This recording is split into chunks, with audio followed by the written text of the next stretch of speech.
प्यारे देशवासियों, हिंदी दिवस की शुभ अवसर पर आप सभी को मेरी ओर से हार्दिक शुभकामनाएं। भाषा मनोभाव व्यक्त करने का सबसे सशक्त माध्यम है।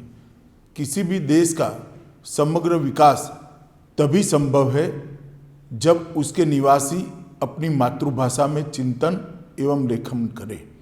मातृभाषा ही ज्ञान और अभिव्यक्ति का सबसे अच्छा माध्यम भी है।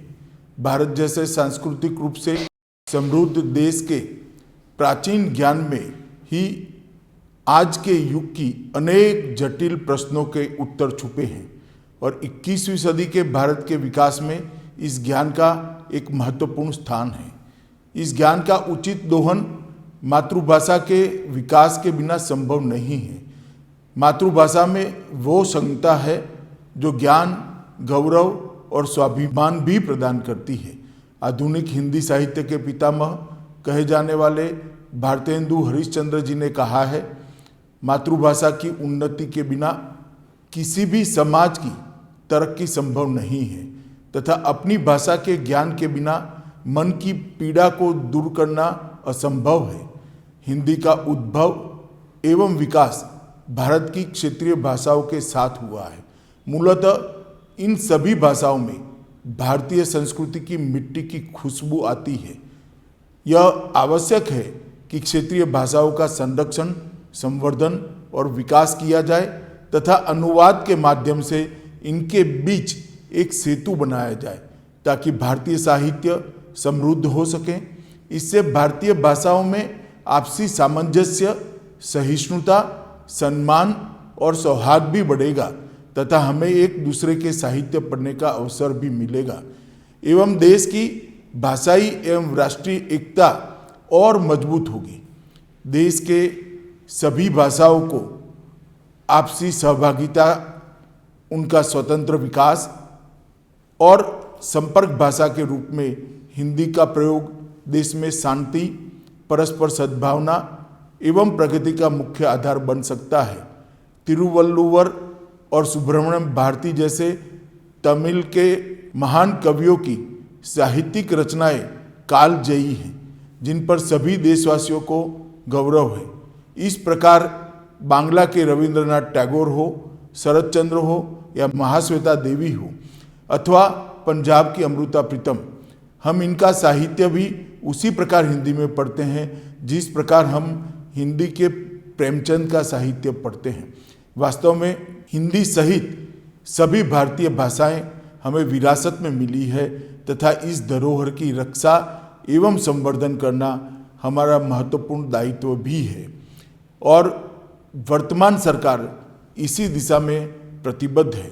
दशकों के बाद देश के माननीय प्रधानमंत्री जी के नेतृत्व में एक नई शिक्षा नीति हमें मिली है जिसका उद्देश्य मातृभाषा में शिक्षा उपलब्ध कराना तथा सभी भारतीय भाषाओं को पल्लवित और पुष्पित करना है।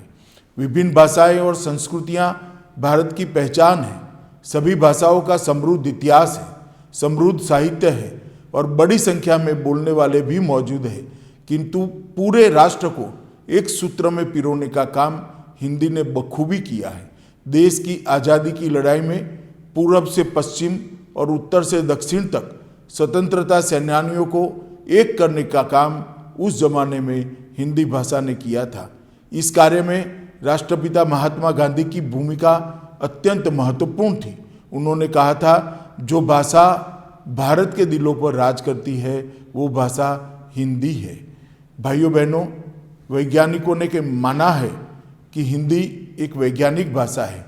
हिंदी में उच्चारित होने वाली ध्वनियों को व्यक्त करना अत्यंत सरल है।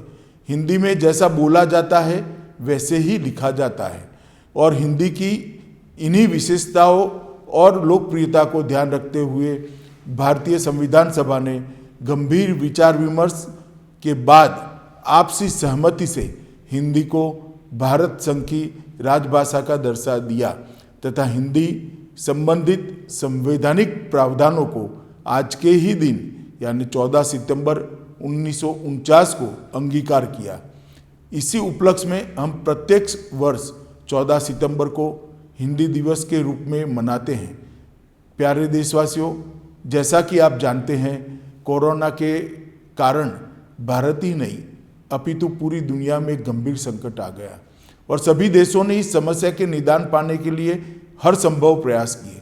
माननीय प्रधानमंत्री श्री नरेंद्र मोदी जी के नेतृत्व में भारत ने कोरोना की लड़ाई अत्यंत सफलतापूर्वक लड़ी गई है। इस लड़ाई में सभी राज्य सरकारें और भारत की 130 करोड़ की जनता ने भी बढ़ चढ़कर हिस्सा लिया। श्री नरेंद्र मोदी जी के नेतृत्व में इस लड़ाई से लड़ने में हमें अनेक विकसित देशों से बेहतर सफलता मिली और यदि जनसंख्या के अनुपात से देखें तो हम पूरी दुनिया में सबसे कम मृत्यु दर के साथ महामारी से हानि को कम रखने में सफल हुए हैं। इस लड़ाई में माननीय प्रधानमंत्री जी ने देश की जनता के हौसले को बढ़ाने के लिए समय समय पर जनता की भाषा में ही राष्ट्र को संबोधित किया ताकि देश के अधिक से अधिक लोग तक प्रभावी ढंग से बात पहुंच सके।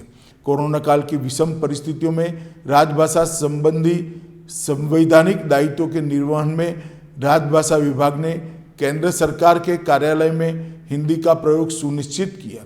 माननीय प्रधानमंत्री जी के आत्मनिर्भर भारत और स्वदेशी के संदेश के आह्वान से प्रेरित होकर राजभाषा विभाग गृह मंत्रालय ने स्मृति आधारित कंप्यूटर सॉफ्टवेयर स्वदेशी टूल कंठस्थ को अधिक लोकप्रिय बनाया। विभिन्न सरकारी संगठनों के हिंदी अधिकारियों को ई प्रशिक्षण देकर प्रोत्साहित भी किया है। इसी प्रकार स्वयं हिंदी भाषा सीखने के लिए बनाए गए Lila Hindi app learning Indian language through artificial intelligence का भी प्रचार किया जा रहा है। इस ऐप के माध्यम से अंग्रेजी के अलावा 14 अन्य भारतीय भाषाएं तमिल, तेलुगु, कन्नड़, मलयालम, बांग्ला, असमिया, मणिपुरी, मराठी, उड़िया, पंजाबी, नेपाली, कश्मीरी, गुजराती एवं बोडो से स्वयं हिंदी सीखी जा सकती है।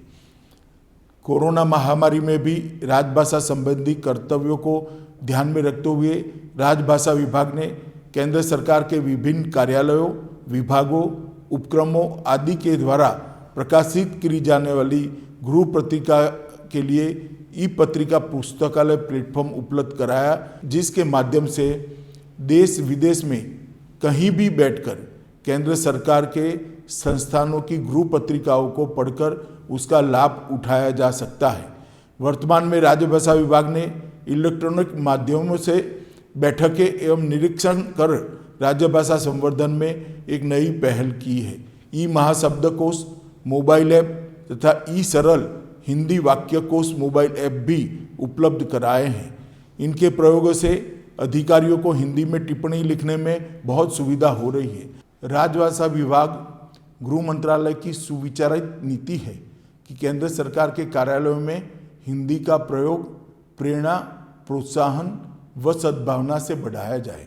माननीय प्रधानमंत्री जी के स्मृति विज्ञान संबंधी प्रेम और प्रयोग से प्रभावित होकर राजभाषा विभाग ने हिंदी के प्रभावी कार्यान्वयन के लिए 12 की रूपरेखा और रणनीति पर काम करना शुरू किया है, जिसमें महत्वपूर्ण स्तंभ है प्रेरणा, प्रोत्साहन, प्रेम, पुरस्कार, प्रशिक्षण, प्रयोग, प्रचार, प्रसार, प्रबंधन, प्रोन्नति, प्रतिबद्धता और प्रयास। राजभाषा विभाग द्वारा विभिन्न बैठकों में संबंधित कार्यालय के शीर्ष नेतृत्व को इन्हीं 12 की रणनीति के अनुसार कार्यालय के अधिक से अधिक कार्य मूल रूप से सरल एवं सहज हिंदी में करने के लिए प्रेरित किया जाता है। हम सभी जानते हैं कि भारत के माननीय प्रधानमंत्री जी स्वयं हिंदी और भारतीय भाषाओं के प्रति अनुराग रखते हैं।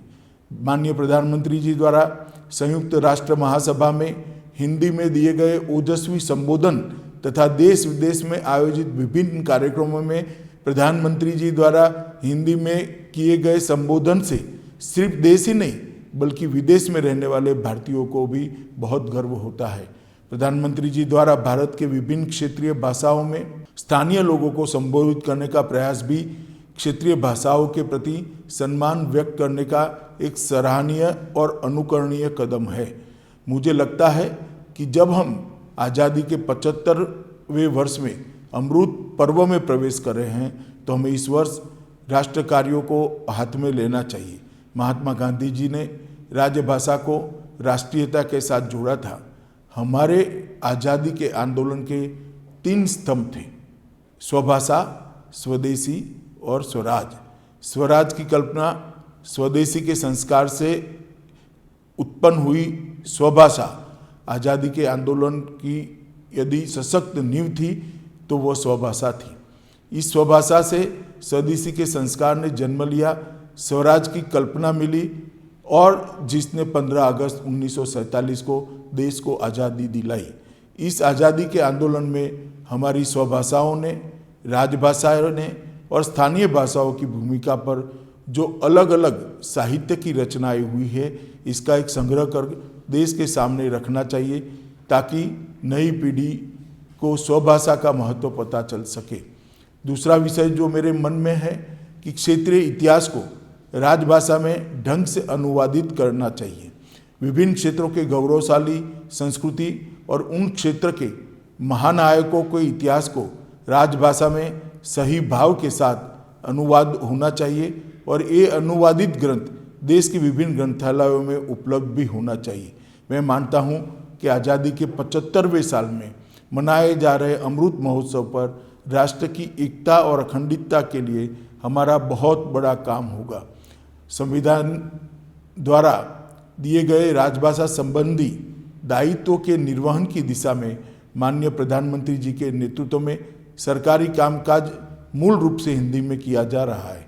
गृह मंत्रालय में सभी फाइलें हिंदी में प्रस्तुत की जाती हैं, क्योंकि मेरा मानना है कि हिंदी में कार्य कर हम अपने संवैधानिक दायित्वों का निर्वहन तो कर ही रहे हैं, आम जन तक सरकार की नीतियों और कार्यक्रमों की जानकारी आम जनता की भाषा में देने का महत्वपूर्ण काम भी इसके साथ ही होता है। आइए हिंदी दिवस के इस पावन पर्व पर हम प्रतिज्ञा लें कि हम अपने राष्ट्रीय कर्तव्यों का पूर्ण रूप से पालन करेंगे और अधिक से अधिक मूल कार्य हिंदी में कर संवैधानिक दायित्वों का निर्वहन करेंगे। हिंदी दिवस के अवसर पर सभी देशवासियों को पुनः हार्दिक शुभकामनाएं देता हूं। वंदे मातरम।